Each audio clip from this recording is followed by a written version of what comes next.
یہ مجمع کسی نیتا کا نہیں ہے اور کسی سیاسی پارٹی کا نہیں ہے، اور نہ ہی یہاں پر لوگوں کو 100-200 روپے دے کر کے بھیڑ اکٹھا کرنے کے لیے بلایا گیا ہے، بلکہ یہ مجمع خالص میرے مصطفیٰ کے عاشقوں کا ہے۔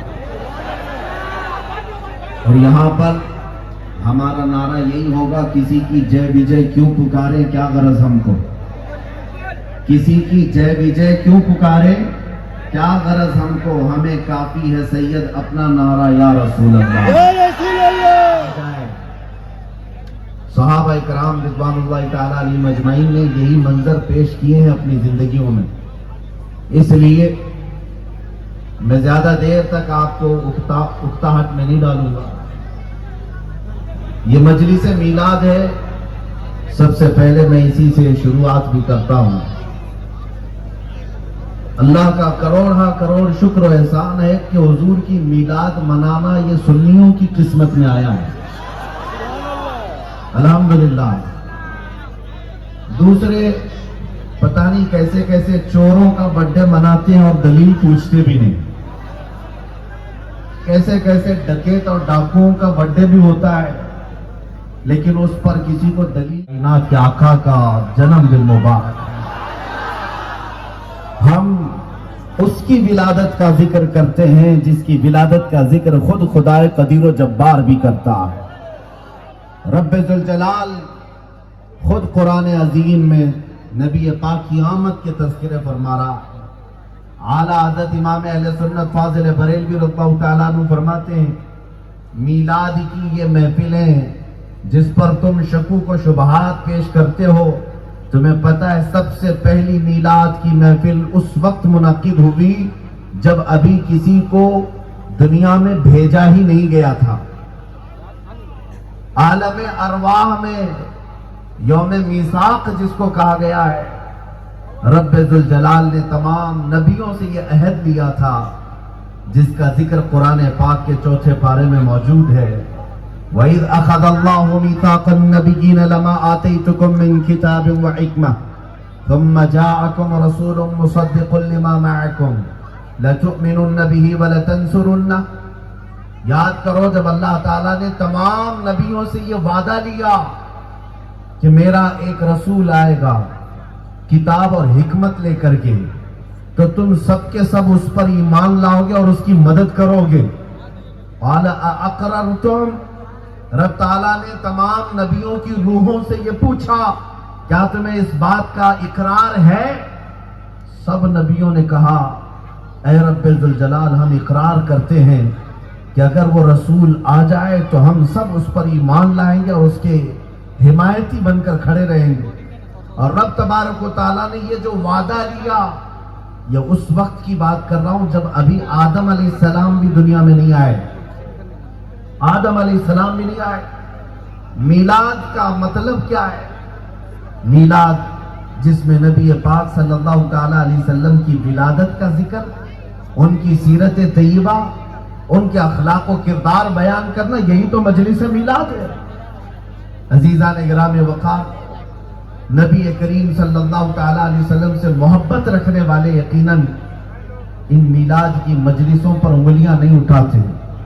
بعض لوگ ہم سے کہتے ہیں جب حضور مکہ میں پیدا ہوئے تھے تب تو مکہ والے ولادت کا ذکر نہیں کیے، جشن میلاد مکہ والوں نے تو نہیں منایا۔ ان سے جواب میں ہم یہی کہتے ہیں مکہ میں اس وقت کون لوگ تھے؟ حضور کی پیدائش کے وقت تو سارے کفار و مشرکین تھے، سوائے حضرت بی بی آمنہ اور حضرت عبد المطلب کے، سارے کافر موجود تھے۔ اور اگر تمہارا بھی تعلق انہی سے ہے تو ہمیں کوئی اعتراض نہیں، اگر تمہاری نسبت اور تمہارا خاندان ان سے ملتا جلتا ہے تو ہمیں کوئی اعتراض نہیں، لیکن تمہیں یہ معلوم ہونا چاہیے کہ جب حضور پاک مکہ سے ہجرت کر کے مدینے جا رہے تھے تو مدینہ طیبہ میں پہلے سے ایمان والے لوگ موجود تھے، تو میرے آقا جب مدینے آئے تو مدینے والوں نے خاموشی سے نہیں بلکہ سڑکوں پر اتر کر کے جشن منایا تھا میرے آقا کے آنے کا۔ تو جہاں ایمان والے ہوتے ہیں میرے نبی کے آنے کے ذکر کے ساتھ خوشیاں مناتے ہیں. تمہیں بخاری شریف اگر آتی ہے تو اٹھا کر دیکھو, احادیث کی کتابیں پڑھ سکتے ہو تو پڑھ کر دیکھو. جس دن میرے آقا مدینہ طیبہ میں داخل ہوئے تھے, بنو نجار خاندان کی چھوٹی چھوٹی بچیاں مدینہ طیبہ کی گلیوں میں نکل آئی, اپنے ہاتھوں میں دف لے کر بجاتی تھی اور پڑھتی تھی طلع البدر علینا من ثنیات الوداع وجبت شکر علینا ما دعا للہ داعی. کیا کہتی تھی مدینہ کی بچیاں؟ وہ یہ کہتی تھی ہم پر 14ویں کا چاند طلوع ہو گیا ہے, ہم پر 14ویں کا چاند طلوع ہو گیا ہے. کہاں سے؟ ثنیۃ الوداع کی گھاٹی اب ہمارے درمیان آ رہا ہے. تو مدینے والے میرے آقا کی آمد کی خوشیاں منا رہے تھے, مکہ والے نہیں منائے تھے اس لیے کہ کافر و مشرک وہاں موجود تھے. میں آج فخر سے یہ اعلان کرتا ہوں الحمدللہ جتنے سنی ہیں آج جہاں جہاں میلاد مناتے میرے آقا کی آمد کا, ہم اپنی نسبت وہ اہل مدینہ سے کرتے ہیں. میرے آقا صلی اللہ علیہ وسلم کے شہر نور مدینہ طیبہ والے جس طرح میرے آقا کی آمد کی خوشیاں منا رہے تھے, الحمدللہ ہمیں اس بات کا فخر ہے کہ تم اگر نہیں مناتے مکہ کے کفار و مشرکین کی طرح تو ہمیں کیا اعتراض. ہم تو مدینے والے جس طرح خوشیاں مناتے تھے آج بھی مناتے ہیں, اور پھر یہ کہتے بھی ہیں ایک دن نہیں منائیں گے, 2 دن نہیں منائیں گے, بلکہ حشر تک ڈالیں گے ہم, حشر تک ڈالیں گے ہم. پیدائش مولا کی دھوم مثل فارس نجد کے قلعے گراتے جائیں گے. میں آپ کو ایک بات بتا دوں, نبی پاک صلی اللہ تعالیٰ علیہ وسلم کی ولادت کے وقت جو عجیب و غریب واقعات پیش آئے تھے دنیا میں. ایران میں 2 ندیاں ایسی تھیں, ایک بحیرہ ساوا جو سوکھ گئی, بالکل جو بہتی تھی وہ سوکھ گئی ندی. جس سال حضور پاک صلی اللہ علیہ وسلم کا, جس مہینے حضور کا وجود دنیا میں آیا, تشریف لائے, حضور پاک صلی اللہ تعالیٰ علیہ وسلم کی ولادت پاک جس دن ہوئی اس دن عجیب و غریب واقعات پیش آئے. اور سماوا ایک ندی ہے جو برسوں سے سوکھی پڑی تھی, چل پڑی, بھر گئی. اور ایک آتش کدا تھا, آگ جلائی جاتی تھی, 1000 سال سے اس کو بجھنے نہیں دیا گیا تھا. بچہ پیدا, اور پھر انہوں نے بزبان یہ کہا ہوگا آئی نئی حکومت سکہ نیا چلے گا, آئی نئی حکومت سکہ نیا چلے گا, عالم میں رنگ بدلا صبح شب ولادت. یہ حضور پاک صلی اللہ علیہ وسلم کی ولادت کے لیے کہا گیا ہے یہ شعر. کوئی یہ نہ کہہ دے کہ آج کی حکومت کے لیے مولانا یہاں بول کر کے گئے. نئی حکومت آ گئی ہے, ہماری نئی حکومت تو 12 ربیع الاول سے چل رہی ہے اور صبح قیامت تک رہے گی. تو بادشاہ سے کاہنوں نے یہ کہا کہ ایک بچہ عرب میں پیدا ہوا جو تمہاری سلطنت کے زوال کا سبب بنے گا. اب سنیے, آخر کار کسرا کی سلطنت تو گئی, قیصر کی سلطنت بھی گئی, لیکن اب اعلیٰ حضرت فرماتے ہیں ولادت مکہ میں ہوئی میرے آقا کی, زلزلہ فارس کے قلعے میں آیا تھا, جن کو بہت زیادہ نشہ تھا, غرور تھا کہ ہمیں کوئی ہلا نہیں سکتا, ان کے قلعوں میں درار پڑ گئی, ہل گئے. تو اب اعلیٰ حضرت فرماتے ہیں حضور کی ولادت کا ذکر ایسا ہے کہ بڑے بڑے قلعے ہلا دیتا ہے. اور آج اگر ہمارے حضور کے جشن منانے پر کسی کو تکلیف ہوتی ہے تو سب سے زیادہ نجد کے لوگوں کو ہوتی ہے, نجدی عقیدہ رکھنے والے. نجد کے سارے میں نہیں کہتا, لیکن وہاں بھی عقیدہ رکھنے والے جن کو سب سے زیادہ تکلیف حضور کی ولادت کے ذکر سے ہوتی ہے, وہ اپنا نیشنل ڈے منائیں گے, پورے دھوم دھام سے منائیں گے, وہ سب جائز ہے, لیکن حضور کی ولادت کے ذکر پر سینے پر سانپ لوٹتا ہے. اسی کو تو اعلیٰ حضرت نے کہا اب سنو کان کھول کر, ہم حضور پاک کی ولادت کی یہ جو جشن ہے 1 رات 2 رات نہیں, حشر تک مناتے رہیں گے, ہر رات مناتے رہیں گے. اور اس سے ہوگا کیا, حشر تک ڈالیں گے ہم پیدائش مولا کی دھوم مثل فارس. فارس میں جیسے قلعے میں زلزلہ آیا تھا, اب ہمارے جشن میلاد سے نجد کے قلعے گراتے جائیں گے, اب ان کے قلعوں میں زلزلہ آتا رہے گا. اسی لیے میرے عزیزوں آپ بھی اس بات کو طے کر لو اور اپنے بچوں کو بھی یہ سبق سکھا کر کے جاؤ، دم میں جب تک دم ہے ذکر ان کا سناتے جائیں گے، خاک ہو جائیں عدو جل کر مگر ہم تو رضا، دم میں جب تک دم ہے ذکر ان کا سناتے جائیں گے۔ نبی پاک صلی اللہ تعالیٰ علیہ وسلم کی آمد کا تذکرہ مجھے دل پر ہاتھ رکھ کر کے بتاؤ اے نوجوانوں، کیا حضور پاک کی سیرت بیان کرنا اور ان کی آمد کے تذکرے کرنا بدعت ہے؟ آپ کو ایسا لگتا ہے کہ یہ غلط کام ہوتے ہیں، شرک اور کفر ہوتا ہے؟ نہیں میرے عزیزوں، یہ عین عبادت، نبی پاک صلی اللہ تعالیٰ علیہ وسلم کی سیرت کا ذکر کرنا، حضور کی تعریف کرنا عبادت ہے۔ لہذا یہ عبادت تمہارے حصے میں آئی ہے، آیا ہی نہیں۔ اس رسول کا تذکرہ کر رہے ہیں جس کے چہرے جیسا رب نے کسی کو بنایا نہیں، اس رسول پاک کا ذکر آج ہم کر رہے ہیں جس سے بڑا قائد اور رہنما دنیا میں کوئی آیا نہیں۔ وہ امام الانبیاء ہے، امام الرسل ہے، پوری کائنات کا آقا و مولا ہے۔ لہذا آپ اندازہ کرو کہ حضور پاک صلی اللہ علیہ وسلم کی سیرت کا ذکر، ان کے اخلاق کا ذکر کرنا یہ خوش نصیبوں کو ملتا ہے، خوش نصیبوں کو ملتا ہے۔ اور فرمایا بزرگوں نے، بعض لوگ یہ کہتے ہیں نا حضور پاک صلی اللہ تعالیٰ علیہ وسلم تم بیان کرتے رہو گے اللہ تمہاری شان بڑھاتا جائے، تمہاری شان بلند ہوتی ہے۔ آج یہ لوگ جو آج ہمیں دیکھنے کے لیے کھڑے ہیں، کس لیے؟ کس لیے؟ کسی پارٹی کا نیتا ہے؟ یہاں پر جو محبتیں ہمیں ملتی ہیں یہ صرف میرے مصطفیٰ کے قدموں کی برکت ہے، یہ نبی پاک صلی اللہ علیہ وسلم کی عظمت شان بیان کرنے کا صدقہ ہے۔ جتنا نبی پاک صلی اللہ تعالیٰ علیہ وسلم کی محبت اور ان کی شان بیان کرتے رہو گے، ہر دل پر راج کرتے رہو گے، ہر دل پر راج کرتے رہو گے۔ اس لیے میرے عزیزو، اگر اپنا مرتبہ بھی بلند چاہتے ہو تو حضور کا تذکرہ کرو۔ اعلیٰ حضرت فرماتے ہیں یا رسول اللہ صلی اللہ علیہ وسلم، خلق کے حاکم ہو تم، رزق کے قاسم ہو تم، جو ملا تم سے ملا، تم پہ کروڑوں درود۔ نبی پاک صلی اللہ تعالیٰ علیہ وسلم سے یہ خیرات بٹی ہوئی ہے۔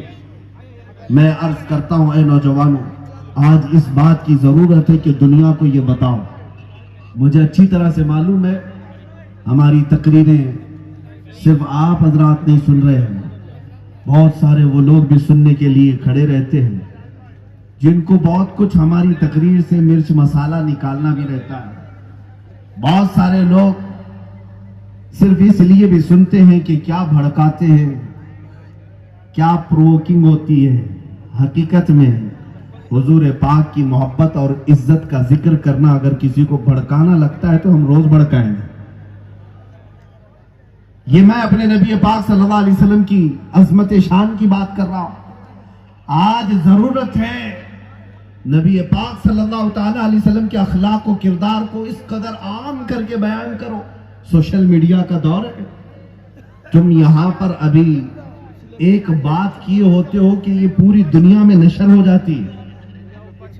ابھی ادھر کہیں آگ لگی، پوری دنیا میں وہ خبر پھیل گئی۔ تو جب اس قدر تیزی سے پھیلنے کا دور آ چکا ہے تو کیوں نہ ہم اس کا استعمال کر کے میرے مصطفیٰ کے اخلاق کو پھیلائیں، حضور پاک صلی اللہ تعالیٰ علیہ وسلم کی کردار کو پھیلائیں۔ آج نبی محترم صلی اللہ تعالیٰ علیہ وسلم کے ان عظیم اخلاق کا میں ذکر کروں۔ مکہ والے کیا کہتے تھے؟ مکہ والے جو حضور پاک کے جانی دشمن تھے، حضور پاک صلی اللہ علیہ وسلم کے قتل کا منصوبہ بناتے تھے، ان سے بھی اگر کوئی پکڑ کر کے پوچھتا محمد صلی اللہ تعالیٰ علیہ وسلم کے کردار کے بارے میں کیا کہتے ہو، تو قتل کرنے کا ارادہ تو رکھتا تھا لیکن ساتھ میں یہ بھی کہتا تھا ہم نے زندگی بھر کبھی انہیں جھوٹ کہتے ہوئے نہیں سنا، ہم نے زندگی بھر کبھی انہیں امانت میں خیانت کرتے نہیں دیکھا۔ یہ وہ لوگ کہتے تھے جو حضور کے جانی دشمن تھے۔ عزیزان گرامی، ایک بار حضرت عمر فاروق رضی اللہ تعالیٰ عنہ ابو جہل کو دیکھتے ہیں، حضور پاک قرآن کی تلاوت کر رہے ہیں اور وہ کھڑکی سے کان لگائے سن رہا ہے، چھپ کر کے سن رہا ہے، سامنے سے نہیں۔ حضرت عمر فاروق رضی اللہ تعالیٰ عنہ پیچھے سے آ کر دیکھتے ہیں، رشتے میں وہ ابو جہل ان کا ماموں لگتا تھا، پیچھے سے دیکھ لیا اور جا کر پکڑ لیا، کہا یہ کیا کر رہے ہو؟ قرآن سن رہے ہو، روزانہ دشمنی کرتے ہو، حضور پاک صلی اللہ علیہ وسلم کے خلاف لوگوں کو بھڑکاتے ہو، یہ یہاں پیچھے سے چھپ کر کے سن رہے ہو۔ اس نے کیا کہا عمر سچ بتاؤں تو ان کی آواز میں جو مٹھاس ہے وہ میں نے کہیں نہیں دیکھی۔ سچ بات یہ ہے کہ جو یہ الفاظ نکالتے ہیں اس میں جو حلاوت، جو شیرینی ہے وہ کہیں میں نے عربوں میں نہیں دیکھی۔ حضرت عمر نے پوچھا پھر ایمان کیوں نہیں لاتے؟ کہا بس ناک کا مسئلہ ہے، لوگ کیا سمجھیں گے؟ اگر ایمان لے آیا تو خاندان والے، دوسرے لوگ پھر پتہ نہیں کیا کیا بولیں گے۔ کئی لوگ صرف اسی لیے نہیں سدھرتے کہ ناک نہ کٹ جائے، اب تک ہم ایسے تھے ویسے تھے، اب اگر سیدھے راستے پر آ جائیں گے تو لوگ تانا دیں گے۔ میرے عزیزوں، ابو جہل جیسا دشمن بھی میرے آقا صلی اللہ تعالیٰ علیہ وسلم سے قرآن کو سننا پسند کرتا ہو یا کان لگا کر کے سنتا ہو۔ ولید بن مغیرہ جو دشمن ہے، گستاخ ہے، اس کے الفاظ بھی اگر آپ پڑھیں گے، اس کے الفاظ بھی موجود ہیں۔ نبی پاک صلی اللہ علیہ وسلم کے متعلق کیا کہا کہ حلو المنطق، جب بات کرتے ہیں تو شہد کی طرح سے رس گھولتے ہیں۔ یہ دشمنوں کی باتیں کر رہا ہوں، جو جانی دشمن ہے۔ اسی لیے میرے آقا صلی اللہ تعالیٰ علیہ وسلم کی ایک بات میں آپ کو بتاؤں، مکہ مکرمہ میں اللہ تعالیٰ نے میرے رسول کو پیدا کیا۔ آج بھی جا کر دیکھیں، مکہ ایک ایسا شہر ہے جو پہاڑوں سے گھرا ہوا ہے، ایسے پہاڑیاں تقریباً صرف عرب میں بتایا جاتا ہے جغرافک 20 لاکھ پہاڑیاں ہیں، اور مکہ کثرت سے پہاڑوں کے بیچ میں ہے، اور پہاڑوں کے بیچ رہنے والے وہاں کے لوگوں کے دل بھی جو ہے پہاڑوں سے زیادہ سخت ہو چکے تھے، پتھر سے زیادہ سخت دل لوگ تھے۔ ان سخت دل لوگوں کے درمیان میرے آقا صلی اللہ علیہ وسلم کو پیدا کیا گیا ہے، مکہ والوں کے بیچ میں۔ یہ معمولی بات نہیں ہے، بہت بڑے چیلنج کو میرے آقا صلی اللہ علیہ وسلم نے ڈیل کیا ہے۔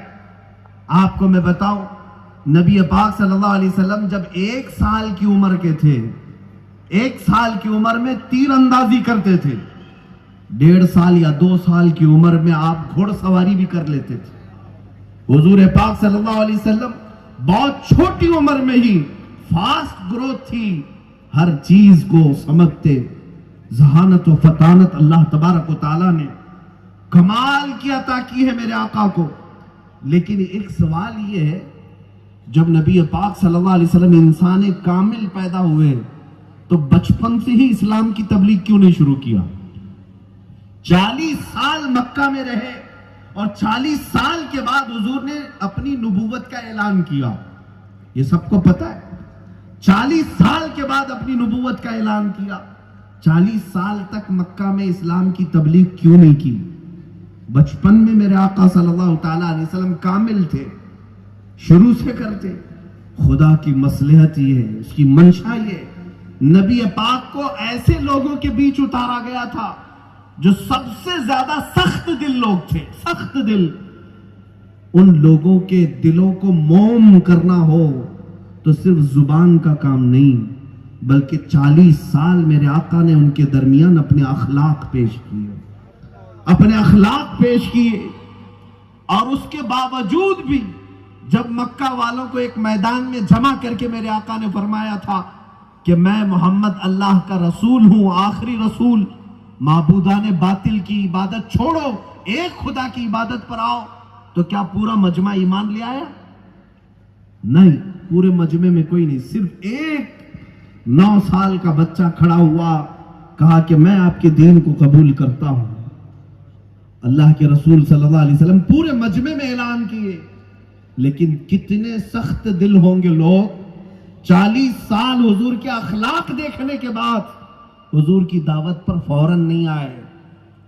اب میں آپ کو بتانا چاہتا ہوں، باقی چند سال میرے آقا صلی اللہ علیہ وسلم نے مکہ والوں کو جو موم کیا ہے، ان کے دلوں کو نرم کیا ہے، تو وہ عظیم اخلاق تھے جس کی قرآن گواہی دیتا ہے وَإِنَّكَ لَعَلَىٰ خُلُقٍ عَظِيمٍ۔ اے محبوب، ہم نے آپ کو سب سے بلند اخلاق پر پیدا کیا ہے۔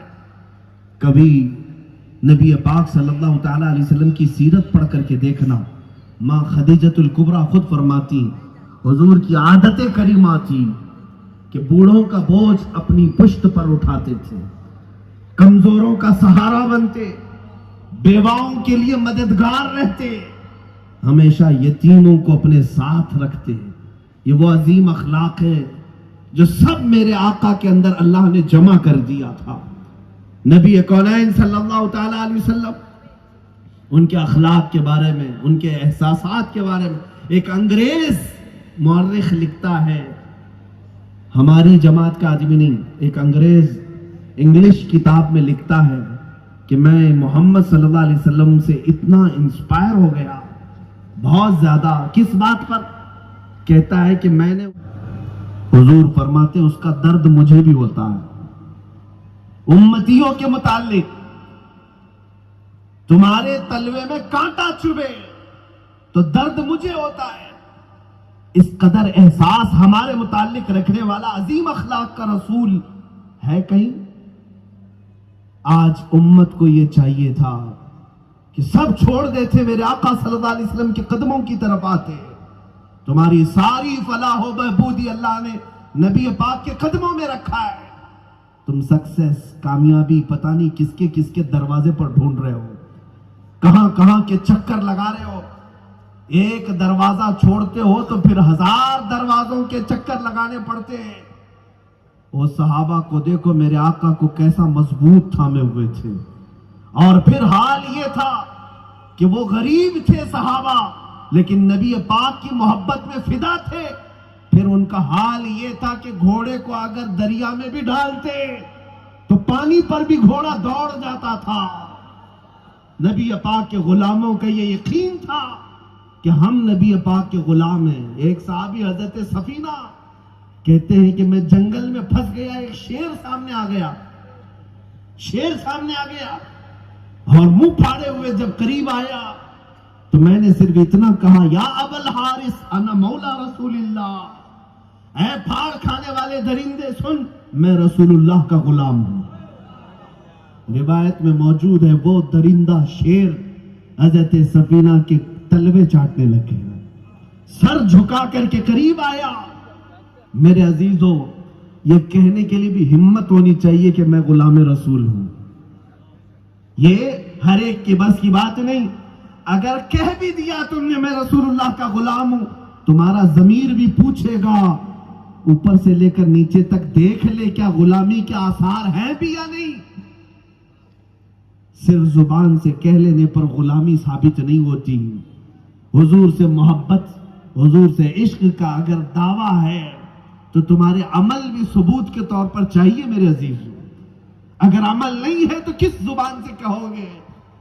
ہاں، اگر تم سچ مانے میں رسول پاک سے وفادار ہو اور ان کے اخلاق کو سب سے ہائی لیول کی پرائیورٹی دیتے ہو، تو پھر جاؤ دنیا میں دیکھو کسی بھی چیز کے پاس بول کر کہ میں رسول اللہ کا غلام ہوں، اگر وہ چیز تمہاری پیروی نہ کرے تب پھر ہمیں پکڑنا، اگر وہ چیز تمہاری تابعداری نہ کرے تب پھر سوال کرنا، کیونکہ اللہ تبارک و تعالیٰ نے ساری چیزوں کو تمہارے لیے مسخر کیا ہے، لیکن شرط یہ رکھا ہے ان کنتم مؤمنین، اگر تم سچے ایمان والے ہو۔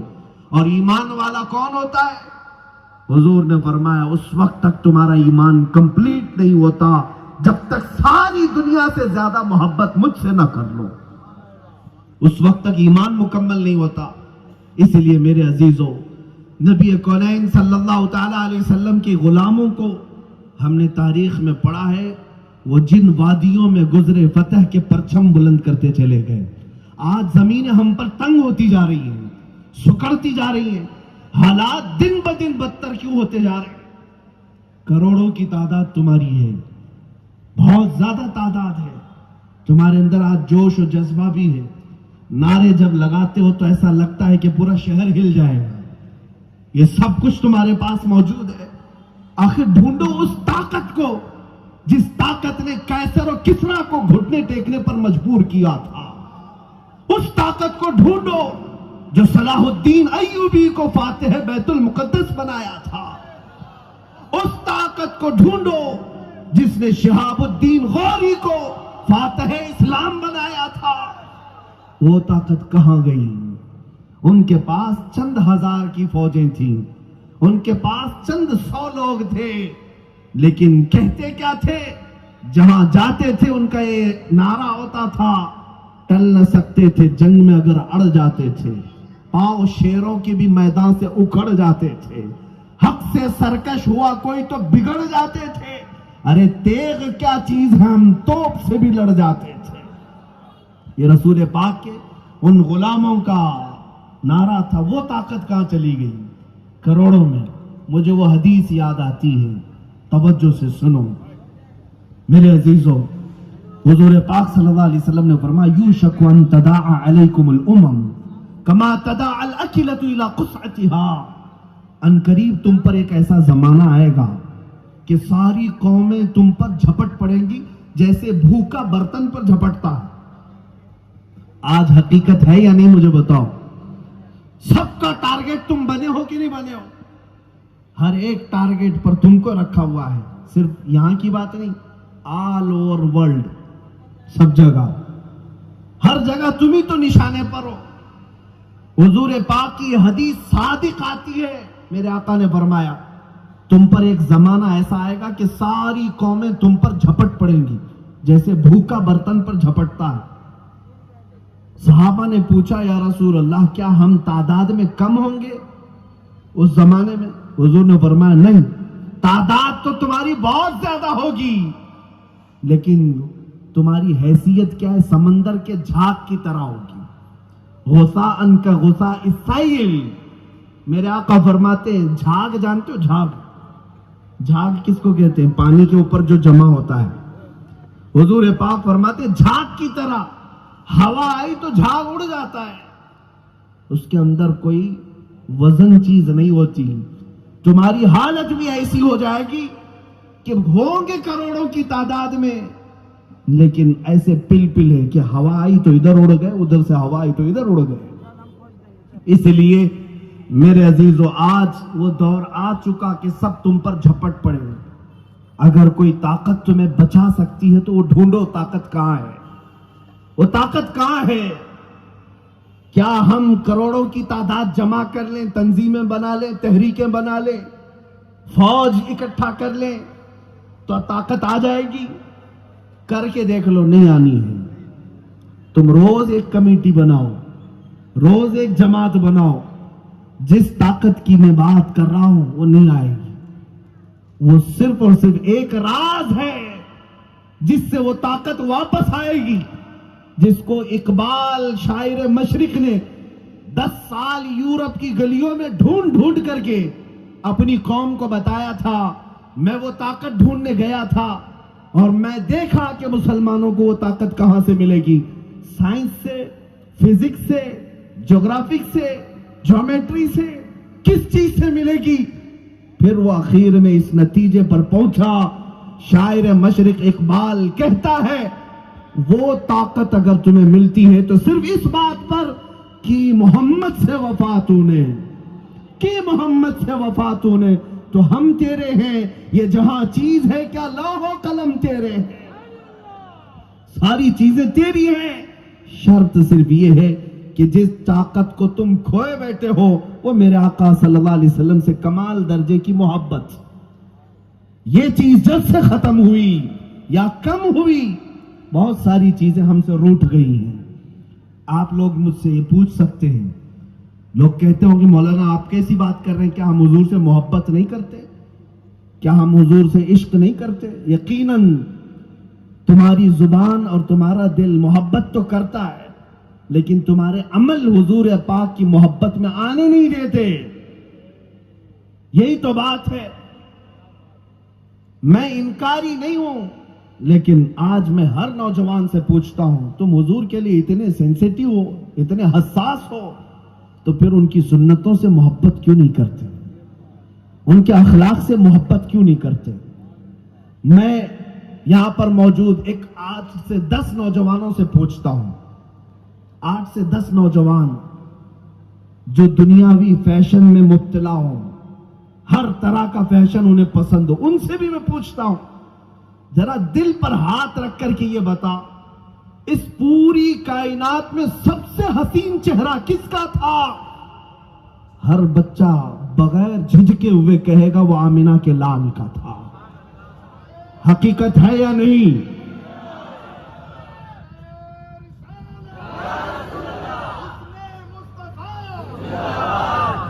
مجھے بتاؤ یہ حقیقی بات ہے یا نہیں؟ نبی پاک صلی اللہ تعالی علیہ وسلم سب سے زیادہ حسین، تو پھر میں پوچھتا ہوں جو سب سے زیادہ حسین ہے اس کے فین بننا بہتر ہے یا یہ جہنمی اور مجرا کرنے والوں کے فین بننا بہتر ہے جو تمہیں روز بروز ننگا کرنا چاہتے ہیں؟ ان کے پیچھے چلتے ہو جو مصطفیٰ کریم صلی اللہ تعالی علیہ وسلم جنت کی طرف بلا رہے ہیں، اور تم خود کہتے ہو وہ سب سے زیادہ حسین تھے، تو پھر ان کا چہرہ تمہیں کیوں نہیں پسند آتا؟ حضور پاک صلی اللہ تعالی علیہ وسلم کا چہرہ کائنات کا سب سے حسین چہرہ ہے، تو اس حسن کے اتباع، اس حسن کی پیروی کیوں نہیں کرتے آج؟ کیا یہ صرف مولوی لوگوں کے لیے کہ داڑھی رکھنا چاہیے؟ کیا یہ صرف مولوی لوگوں کے لیے؟ اگر تمہارا بھی عقیدہ ہے کہ نبی پاک کا چہرہ سب سے حسین تھا تو اپنے چہرے پر ہاتھ پھیر کر دیکھو کہ میں کیوں حضور کی پیروی نہیں کرتا، میں کیوں نہیں کرتا؟ بعض بزرگوں نے یہ بھی لکھا ہے کہ قبر میں تو تمہیں جانا ہے، قبر میں جس دن جاؤ گے وہاں پر حضور سے سامنا کرنا ہوگا، کیونکہ فرشتے حضور کو دکھا کر پوچھیں گے ان کے بارے میں کیا کہتا تھا۔ تیسرا سوال قبر کا یہی ہے۔ اس وقت کے بارے میں بزرگوں نے یہ لکھا ہے کہ نبی پاک صلی اللہ تعالی علیہ وسلم چہرہ پھیر لیں گے اور فرمائیں گے خبردار میری طرف مت دیکھنا، اس لیے کہ دنیا میں تجھے کسی اور کا چہرہ پسند تھا، تو کسی اور کے چہرے کو فالو کرتا تھا، آج مجھے کیوں دیکھ رہا ہے؟ مجھے بتائے نوجوانوں، اگر میرے مصطفیٰ کریم صلی اللہ علیہ وسلم قبر کی اس رات میں اپنا چہرہ پھیر لیں تو کس کو بلاؤ گے؟ کس کو پکارو گے قبر میں؟ بالی ووڈ والوں کو، ہالی ووڈ والوں کو پکارو گے کہ آ جاؤ میری مدد کرو؟ تمہیں پتا ہے وہاں تمہاری نہ ماں آ سکتی نہ تمہارا باپ آ سکتا ہے۔ اس قبر کی تنہا رات میں کوئی مدد کر سکتا ہے تو مکین گنبد خضرا ہے، نبی رحمت صلی اللہ تعالی علیہ وسلم ہے۔ اسی لیے اعلیٰ حضرت کی سنو، اعلیٰ حضرت نے 100 سال پہلے ہمیں جھنجھوڑ کر کہا تھا آج لے ان کی پناہ، آج مدد مانگ ان سے، کل نہ مانیں گے قیامت میں اگر مان گیا، کل نہ مانیں گے قیامت میں اگر مان گیا۔ اس لیے اے عزیزو، نبی کونین صلی اللہ تعالیٰ علیہ وسلم کے اخلاق و کردار کے لیے کون آج تیار ہوتا ہے؟ یہی ہماری محفل کی کامیابی ہے۔ اگر مجمع میں بیٹھا ہوا کوئی بھی نوجوان دل سے یہ طے کر لے زندگی ویسی بھی بچی کتنی ہے، یوں ہی گزر جانی ہے، چاہے تم سب اپنے جسم کو بدل کر کے 5 سٹار طریقے سے جینے کی کوشش کرو تب بھی زندگی گزرے گی، اور فقیر پر بھی زندگی گزرے گی، ایک دن اس زندگی کا خاتمہ ہونا ہی ہے، تو کیوں نہ میں میرے مصطفیٰ کے پیچھے چل کر زندگی گزار لوں؟ اس لیے کہ ملی ایک ہی بار ہے، یہ لائف جس کو بھی ملی ہے ایک ہی بار ملی ہے، دوسری بار تمہیں دنیا میں نہیں آنا ہے، دوسری بار تم نہیں پیدا ہوں گے، تمہارے 7 جنم کا عقیدہ نہیں ہے، ایک بار پیدا ہوئے ہو ایک بار مرو گے۔ اسی لیے میں کہتا ہوں یہ ایک بار ملی ہوئی زندگی ایرے غیرے نتھو کھیرے کے پیچھے گزارنے سے بہتر تو یہ ہے اس کائنات کے آقا و مولا کے پیچھے گزار دے جو یہاں پر بھی ہمارا مددگار، قبر میں بھی ہمارا مددگار اور حشر میں بھی ہمارا مددگار۔